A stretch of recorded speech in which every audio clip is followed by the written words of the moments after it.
রাধে রাধে। আশা করি সবাই ভালো আছেন, সুস্থ আছেন, আর আমিও ভালো আছি। তো আজকে বৃহস্পতিবার, আজকে হচ্ছে মোহিনী একাদশী ব্রত।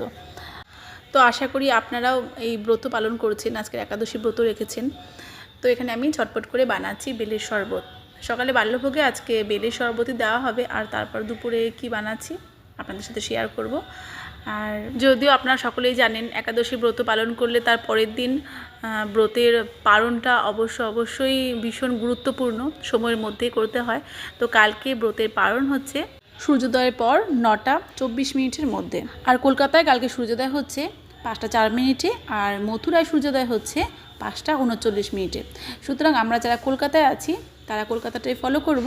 তো কলকাতায় সূর্যোদয়ের সময় অনুযায়ী 5টা 4 মিনিটের পর থেকে 9টা 24 মিনিটের মধ্যে ব্রতের পালন। জগন্নাথপুরী থেকে নিয়ে আসা মহাপ্রসাদ শুকনো চাল আর জল মুখে দিয়ে একাদশী পালন করে নেব। জয় জয় মোহিনী একাদশী ব্রত, জয় শ্রী রাধে।